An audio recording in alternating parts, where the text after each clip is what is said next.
السلام عليكم ورحمة الله. بسم الله الرحمن الرحيم. الحمد لله رب العالمين. اللهم صل وسلم وبارك على سيدنا محمد وعلى آله وصحبه ومن تبعهم بإحسان إلى يوم الدين. أما بعد. ഇമാം ഗസാലി റളിയല്ലാഹു അൻഹു തന്റെ ശിഷ്യനോട് വീണ്ടും പറയുന്നു, അയ്യുഹൽ വലദു മോനെ, റുവിയ ഫീ ബഅദി വസായ ലുഖ്മാനുൽ ഹക്കീം റളിയല്ലാഹു അൻഹു ലിബ്നിഹി. ലുഖ്മാനുൽ ഹക്കീം റളിയല്ലാഹു അൻഹു തന്റെ മകനോട് നടത്തിയ വസിയ്യത്തുകൾ, ഉപദേശങ്ങൾ ആ കൂട്ടത്തിൽ റിപ്പോർട്ട് ചെയ്യപ്പെട്ടിട്ടുണ്ട്. ലുഖ്മാനുൽ ഹക്കീം റളിയല്ലാഹു അൻഹു വലിയ മഹത്വമുള്ളയാളാണ്, നബിയാണെന്ന് പോലും ചില ആളുകൾക്ക് അഭിപ്രായമുണ്ട്. പക്ഷെ വലിയാണ് എന്നാണ്, വലിയ ഇൽമും ഹിക്മത്തും അല്ലാഹു തആല നൽകിയിട്ടുള്ള മഹാനാണ് എന്നതാണ് പ്രബലമായ പക്ഷം. ഏതായാലും അദ്ദേഹത്തിന്റെ മഹത്വം മനസ്സിലാക്കാൻ അദ്ദേഹത്തിന്റെ നാമധേയത്തിൽ ഒരു സൂറത്ത് തന്നെ വിശുദ്ധ ഖുർആനിൽ നമുക്ക് കാണാൻ സാധിക്കും. ആ ലുഖ്മാൻ റളിയല്ലാഹു അൻഹു ഹൃദയസ്പർക്കായിട്ടുള്ള ഒട്ടനവധി ഉപദേശങ്ങൾ സമൂഹത്തിന് നൽകിയിട്ടുണ്ട്. അതിലെ പല ഉപദേശങ്ങളും തന്റെ മകനോട് തന്നെ നടത്തിയത് ഖുർആനിൽ തന്നെ നമുക്ക് കാണാം. അപ്പൊ ലുഖ്മാനുൽ ഹക്കീം റളിയല്ലാഹു അൻഹു തന്റെ മകന് നൽകിയ ഉപദേശങ്ങളുടെ കൂട്ടത്തിൽ ചിലത് റിപ്പോർട്ട് ചെയ്യപ്പെട്ടിട്ടുണ്ട്. എന്താണത്? അന്നഹു ഖാല, ലുഖ്മാൻ തങ്ങൾ പറഞ്ഞു, യാ ബുനയ്യ, മോനെ, ലാ യകൂനന്ന ദീഖു അഖിയസ മിൻക, കോഴി നിന്നെക്കാളും ബുദ്ധിമാനാകാൻ പാടില്ല. അതായത് കോഴിയുടെ അത്ര ബോധം പോലും ഇല്ലാത്തവനായി നീ മാറരുത്. എന്താ കാരണം? യുനാദി ബിൽ അസ്ഹാരി, അത്താഴ സമയത്ത് ആ കോഴി കൂവുന്നു. അന്ത നായിമുൻ, നീയാണെങ്കിലോ ഉറങ്ങുകയും ചെയ്യുന്നു. അപ്പൊ കോഴി എന്ന് പറയുന്ന ജീവി അത് അതിനൊരു നിശ്ചിത ടൈം കഴിയുമ്പോൾ അത് എഴുന്നേറ്റിട്ട് അത് കൂവുന്നു. കൂവൽ അതിന്റെ ദിക്റാണ്. അതോടൊപ്പം തന്നെ ആളുകൾക്ക് എഴുന്നേൽക്കാനുള്ള ഒരു ഉത്ബോധനവുമാണ് അത് നൽകുന്നത്. ആ കോഴിയുടെ അത്ര പോലും ബോധമില്ലാത്തവനായി നീ മാറരുത്. എന്നിട്ടും ഗസാലി ഇമാം തങ്ങൾ പറയാം, വലഖദ് അഹ്സന മൻ ഖാല ശിഅറൻ, ഒരു പദ്യം ചൊല്ലിയാൾ വളരെ നല്ലൊരു ജോലിയാണ് ചെയ്തത്. എന്താണ്? ലഖദ് ഹാതഫത് ഫീ ജുൻഹി ലൈലിൻ ഹമാമത്തുൻ അലാ ഫാനനിൻ വഹനൻ വഇന്നി ലനായിമു കദബ്തു വബൈത്തില്ലാഹി ലൗ കുൻതു ആശിഖാ ലമാ സാബഖത്നി ബിൽ ബുകാഇൽ ഹമായിമു വഅസ്ഉമു അന്നി ഹായിമുൻ ളു സബാബതി ലിറബ്ബി ഫലാ അബ്കി വതബ്കിൽ ബഹായിമു. ഒരു മഹാൻ പറഞ്ഞിട്ടുള്ള അർത്ഥഗർഭമായിട്ടുള്ള ഒരു പദ്യശകലം എന്താണത്?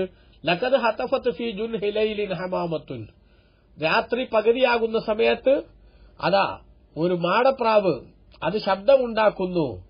അലാ ഫനനിൻ വഹനൻ വഇന്നി ലനായിമു, വളരെ ബലഹീന ജീവിയായിട്ടുള്ള വളരെ ക്ഷീണമുള്ള ആ സമയത്തും അത് ഒരു മരത്തിന്റെ ചില്ലയിലിരുന്നു കൊണ്ട് അത് ശബ്ദമുണ്ടാക്കുന്നു. അതിന്റെ ശബ്ദം എന്ന് പറയുന്നത് അതിന്റെ തസ്ബീഹാണ്. വഇന്നി ലനായിമു, ആ മാടപ്രാവ് മരത്തിന്റെ ചില്ലയിലിരുന്ന് തസ്ബീഹ് ചൊല്ലിക്കൊണ്ടിരിക്കുന്ന സമയത്ത് ഞാൻ ഉറക്കത്തിന്റെ രസത്തിൽ മുഴുകിയിരിക്കുകയാണ്. കദബ്തു വബൈത്തില്ല, അള്ളാഹുവിന്റെ കഅബത്തെ തന്നെ സത്യം, ഞാൻ കള്ളം പറഞ്ഞവനാണ്. ലൗ കുന്തു ആശിഖൻ, ഞാനെങ്ങാനും അള്ളാഹുവിനെ ശരിക്കും സ്നേഹിക്കുന്നവനായിരുന്നുവെങ്കിൽ ലമാ സബഖത്നി ബിൽ ബുകാഇൽ ഹമായിമു, ഞാൻ എഴുന്നേറ്റ് അള്ളാഹു സുബ്ഹാനഹു വ തആലയുടെ ശിക്ഷയെ ഭയപ്പെട്ട് അവന്റെ അനുഗ്രഹത്തിൽ പ്രതീക്ഷ അർപ്പിച്ച് കരയുന്നതിനു മുമ്പ് ഒരിക്കലും തന്നെ മാടപ്രാവ് കരയുമായിരുന്നില്ല. വാസുഉമു, ഞാൻ വാദിക്കുന്നു, ഞാൻ അവകാശവാദം ഉന്നയിക്കുന്നു. അന്നി ഹായിമുന്നു സബാബത്തി, ഞാൻ പടച്ച റബ്ബിനോട് വലിയ ഇഷ്ടവും അതേപോലെ തന്നെ താല്പര്യവുമുള്ളവനാണെന്ന് വാദിക്കുന്നു. പക്ഷേ ഫലാബുക്കി, എന്നിട്ട് ഞാൻ കരയുന്നില്ല. തബ്കിൽ ബഹായിമു, മൃഗങ്ങളൊക്കെ കരയുകയും ചെയ്യുന്നു. അപ്പൊ എന്റെ അവകാശവാദമൊന്നും ശരിയല്ല എന്ന് ബഹുമാനപ്പെട്ട ഒരു മഹാൻ പറഞ്ഞത് എത്ര അർത്ഥഗർഭമാണ് എന്നാണ് ഗസാലി ഇമാം റളിയല്ലാഹു അൻഹു സൂചിപ്പിക്കുന്നത്. അപ്പോ അവകാശവാദത്തിനല്ല വേല, നമ്മുടെ പ്രവർത്തനം എത്രത്തോളം ശരിയാണ് എന്ന് മനസ്സിലാക്കുന്നിടത്താണ് മനുഷ്യൻ ശ്രദ്ധിക്കേണ്ടത് എന്ന് ഇവിടെ ബഹുമാനപ്പെട്ട ഗസാലി ഇമാം തങ്ങൾ അവിടുത്തെ ശിഷ്യനോട് പറയുകയാണ്. ഇനിയും പറയുന്നു, അയ്യുഹൽ വലദു, മോനെ, ഖുലാസത്തുൽ ഇൽമി, വിജ്ഞാനത്തിന്റെ ആകത്തുക, അൻ തഅലമ അന്ന തഅത വൽ ഇബാദത മാഹിയ, നീ ശരിക്കും മനസ്സിലാക്കലാണ് അള്ളാഹുവിന് ഇബാദത്ത് എടുക്കലും അവനെ അനുസരിക്കലും അതെങ്ങനെയാണെന്ന് നീ മനസ്സിലാക്കണം. എന്നിട്ട് അതനുസരിച്ച് നീ ചെയ്യണം. അപ്പോഴാണ് ഈ ഇൽമിന് മഹത്വം വരുന്നത്, അതനുസരിച്ചുള്ള പ്രവർത്തനത്തിന് വിലയുണ്ടാകുന്നതും. ഏലം, നീ മനസ്സിലാക്കിക്കോ, അന്ന തഅത വൽ ഇബാദത, അള്ളാഹുവിനെ അനുസരിക്കലും അവനെ ആരാധന ചെയ്യലും, മുതാബഅത്തു ശാരിഇ, അള്ളാഹു സുബ്ഹാനഹു വ തആലയോട് പിന്തുടരലാണ്, ഫിൽ അവാമിരി വൻ നവാഹി, കൽപ്പനകളിലും വിരോധങ്ങളിലുമൊക്കെ, ബിൽ ഖൗലി വൽ ഫിഅലി, പ്രവർത്തനം കൊണ്ടും അതേപോലെ തന്നെ വാക്കുകൊണ്ടും എന്ന് പറഞ്ഞാൽ യാനി കുല്ലുമാ തഖൂലു വതഫ്അൽ വതത്റുകു ഖൗലഹു വഫഇലഹു യകൂനു ബിക്തിദാഇ ശർഈ. നീ എന്ത് പറയുമ്പോഴും ചെയ്യുമ്പോഴും എന്ത് നീ ഒഴിവാക്കുമ്പോഴും നിന്റെ പ്രവർത്തനവും അതേപോലെ തന്നെ നിന്റെ വാക്കും അതേപോലെ തന്നെ നിന്റെ ശൈലികളുമൊക്കെ ശരീഅത്തുൽ ഇസ്ലാമിന്റെ നിയമങ്ങളെ പിന്തുടർന്നുകൊണ്ടായിരിക്കണം. അതിന് വിരുദ്ധമായിട്ടുള്ള ഒരു ശൈലി നിന്റെ അടുത്തുനിന്നുണ്ടായാൽ ഒരിക്കലും തന്നെ കോലത്തിൽ അത് ഇബാദത്തായി തോന്നിയാലും രൂപഭാവങ്ങളിൽ ആരാധനയുടെ ശൈലി അതിനുണ്ടായാലും ഒരിക്കലും തന്നെ അത് ഇബാദത്താവില്ല. ഏതുപോലെ കമാലൗ സുംത യൗമൽ ഈദി, നീ പെരുന്നാളിന്റെ അന്ന് നോമ്പെടുത്തു എന്ന് കൂട്ടു. അപ്പൊ അയ്യാമത്തെ ശരീഅത്ത് ദുൽഹിജ്ജ 11, 12, 13 ദിനങ്ങൾ അന്ന് നീ നോമ്പെടുത്തു എന്ന് സങ്കല്പിച്ചു നോക്കൂ.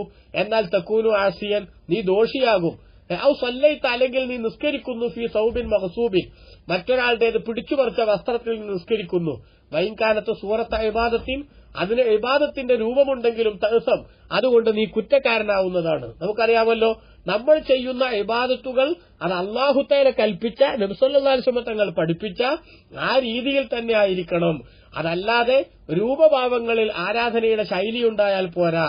അതുകൊണ്ട് തന്നെ നാം ചെയ്യുന്നതും പറയുന്നതും അല്ലാഹു തആല കൽപ്പിച്ച ഇസ്ലാം നിർദ്ദേശിച്ച ആ രൂപഭാവങ്ങളോട് അതേപോലെ തന്നെ ആ നിയമനിർദ്ദേശങ്ങളോട് ഒത്തുവരുന്നതും അതിനോട് നീതി പുലർത്തുന്ന വിധത്തിലും ആയിരിക്കണം. അല്ലാതെ കാട്ടിക്കൂട്ടലുണ്ടായാൽ പോരാ. അല്ലേ, ഒന്നും അറിഞ്ഞിൽ എന്തായാലും ശരി നിസ്കരിച്ചാൽ മതി എന്ന നിലപാട് മതിയോ? അല്ല, നിസ്കാരം എങ്ങനെ എന്ന് ഇസ്ലാം പഠിപ്പിച്ചിട്ടുണ്ട്, അല്ലാഹു തആല മനസ്സിലാക്കി തന്നിട്ടുണ്ട്. ആ മനസ്സിലാക്കി തന്നതുപോലെ ചെയ്യണം.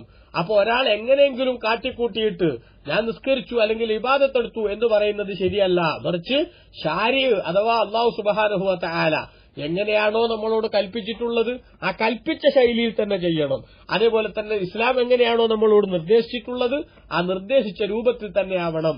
അപ്പൊ അയ്യാമുത്ത ശരീക്കിന്റെ അന്നും പെരുന്നാളിന്റെ അന്നും നോമ്പ് നോൽക്കാൻ പാടില്ല എന്നാണ് നബി സല്ലല്ലാഹു അലൈഹി വസല്ലം പഠിപ്പിച്ചിട്ടുള്ള നിർദ്ദേശം. അപ്പൊ അന്ന് നമ്മൾ സുന്നത്ത് നോമ്പെടുത്തിട്ട് ഇന്ന് നല്ല ദിവസമല്ല അതുകൊണ്ട് ഞാൻ നോമ്പെടുക്കുകയാണെന്ന് പറഞ്ഞാൽ വാസ്തവത്തിൽ അവന് കൂലിയല്ലല്ലോ ലഭിക്കുന്നത്, മറിച്ച് അവൻ കുറ്റക്കാരനാവുകയാണ് ചെയ്യുന്നത്. കാരണം ഇബാദത്ത് എന്ന് പറയുന്നത് രൂപഭാവത്തിൽ മാത്രമല്ല, മറിച്ച് അതിന് ഇസ്ലാം വെച്ചിട്ടുള്ള ടേംസ് ആൻഡ് കണ്ടീഷൻസ് അത് ശരിക്കും പാലിച്ചുകൊണ്ട് മാത്രമേ ആ ഇബാദത്ത് മുന്നോട്ട് കൊണ്ടുപോകാൻ പാടുള്ളൂ. അതന്നെയാണ് ബഹുമാനപ്പെട്ട ഇസ്ലാമിന്റെ ഏറ്റവും പ്രധാനപ്പെട്ട നിർദ്ദേശങ്ങൾ പാലിച്ചുകൊണ്ട് നമ്മൾ ചെയ്യണം. അതുകൊണ്ട് തന്നെയാണ് ഒരു ഇബാദത്ത് നമ്മൾ നിർവഹിക്കാൻ ഒരുങ്ങുമ്പോൾ ആ ഇബാദത്ത് എങ്ങനെ നിർവഹിക്കണമെന്നാണോ ശരീഅത്തുൽ ഇസ്ലാം നിർദ്ദേശിക്കുന്നത് അത് നമ്മൾ പഠിച്ചിരിക്കണം. അത് പഠിക്കാതെ നമ്മൾ ഇബാദത്തിലേക്ക് പോയാൽ ആ ഇബാദത്ത് സഹിയായി വരുന്നതിന് പകരം ആ ചെയ്ത ഇബാദത്തിന്റെ പേരിൽ നമ്മൾ കുറ്റക്കാരായി മാറുന്ന അപകടവും ദുരന്തവുമായിരിക്കും പലപ്പോഴും വരിക എന്നത് അത് ശരിക്കും നമ്മൾ മനസ്സിലാക്കേണ്ട ഒരു സംഗതിയാണ്. ഇന്ന് ലോകത്ത് പലപ്പോഴും ചില ആളുകളെങ്കിലും അങ്ങനത്തെ ഒരു അവസ്ഥ ഉണ്ട്. കുറെ കാര്യങ്ങൾ അങ്ങനെ ചെയ്തു കൂട്ടുന്നു, എന്താണ് ചെയ്യുന്നത് എന്നതിനെ കുറിച്ച് അവർക്ക് ധാരണയില്ല. അതേപോലെ തന്നെ അവർ കുറെ കാര്യങ്ങൾ പറയുന്നു, എന്താണ് പറയുന്നത് എന്നതിനെ കുറിച്ച് അവർക്ക് ധാരണയില്ല. ശരീഅത്തുൽ ഇസ്ലാമിൽ ഇതിന്റെ നിലപാടെന്താണ് എന്നതിനെ കുറിച്ച് അവർക്ക് യാതൊരു ധാരണയുമില്ല. മറിച്ച് അവർ അവരുടേതായിട്ടുള്ള കണക്കൂട്ടൽ നടത്തുന്നു. ഇപ്പൊ വെള്ളിയാഴ്ചത്തെ ഖുതുബ എന്ന് പറയുന്നത് ഒരു ഇബാദത്താണ്. ഒരു ഉദാഹരണം ഞാൻ പറഞ്ഞാൽ വെള്ളിയാഴ്ചത്തെ ഖുതുബ എന്ന് പറയുന്നത് ഒരു ഇബാദത്താണ്. ആ ഇബാദത്ത് നബി സല്ലല്ലാഹു അലൈഹി വസല്ലം എങ്ങനെയാണോ പഠിപ്പിച്ചത് അങ്ങനെ നിർവഹിക്കണം. സ്വല്ലൂ കമാ റഅയ്തുമൂനി യുസല്ലി, നബി സല്ലല്ലാഹു അലൈഹി വസല്ലം തങ്ങൾ പറഞ്ഞു ഞാൻ എങ്ങനെ നിസ്കരിക്കുന്നതാണോ നിങ്ങൾ കണ്ടത് അതുപോലെ നിങ്ങൾ നിസ്കരിക്കണം. അപ്പൊ നബി സല്ലല്ലാഹു അലൈഹി വസല്ലം തങ്ങൾ അറബിയിൽ 2 ഖുതുബ ഓതിയിട്ട് അറബിയിൽ തന്നെ 2 റക്അത്ത് നിസ്കരിച്ചതാണ്. അങ്ങനെ തന്നെ സമൂഹം നടന്നു വരികയും അത് അതേ രൂപത്തിൽ തന്നെ തുടരുകയും ചെയ്തു. അതുകൊണ്ട് തന്നെ മഹാന്മാരായ പണ്ഡിതന്മാർ അറബിയിൽ ഖുതുബ നിർവഹിക്കണം എന്ന് പറഞ്ഞെടുത്ത് അവർ രേഖപ്പെടുത്തിയത് കാണാം. സലഫിനോടും ഖലഫിനോടും പിന്തുടർന്നുകൊണ്ട്, അഥവാ 3 നൂറ്റാണ്ടിൽ ജീവിച്ച മഹാന്മാരായ മുൻഗാമികളും അതിനുശേഷം വന്ന പിൻഗാമികളായ നല്ല മഹത്തുക്കളും അവരെല്ലാവരും ഇതേ കണ്ടീഷൻ അങ്ങനെ തന്നെ തുടർന്നാണ് മുന്നോട്ട് പോയത്. അപ്പൊ എന്തു പറയുമ്പോൾ അതിന് വിരുദ്ധമായിട്ടുള്ള ഒരു ശൈലി സ്വീകരിച്ചിട്ട് ഖുതുബ എന്ന് പറഞ്ഞാൽ അത് പ്രസംഗമല്ലേ, അത് ജനങ്ങൾക്ക് മനസ്സിലാവണ്ടേ, ജനങ്ങളൊക്കെ തിരക്കിന്റെ ഇടയ്ക്ക് വെള്ളിയാഴ്ച ദിവസമല്ലേ കുറച്ച് കാര്യങ്ങളൊക്കെ മനസ്സിലാക്കി കൊടുക്കാൻ പറ്റൂ എന്നൊക്കെ ദുർന്യായം പറഞ്ഞാൽ അത് ഇസ്ലാമികമായിരിക്കില്ല. റസൂലുള്ള പഠിപ്പിച്ചതുപോലെ ആയിരിക്കണം നമ്മുടെ ഇബാദത്തുകൾ നിർവഹിക്കേണ്ടത്. അതിന് വിരുദ്ധമായിട്ടുള്ള ന്യായങ്ങൾ പറയുന്നത് അത് ശരിയായ നടപടിയായിരിക്കില്ല എന്ന് നമ്മൾ മനസ്സിലാക്കണം. അതുകൊണ്ട് ഓരോ ഇബാദത്തിലേക്കും നമ്മൾ മുന്നിടുമ്പോൾ ആ ഇബാദത്തിന്റെ കണ്ടീഷൻസ് എന്താണെന്ന് നമ്മൾ പഠിച്ചിരിക്കണം. ഹജ്ജിന് പോകാൻ ഒരാൾക്ക് കഴിവുണ്ടായാൽ ഹജ്ജിന്റെ മസലകൾ പഠിക്കൽ അവന് നിർബന്ധമാണ്.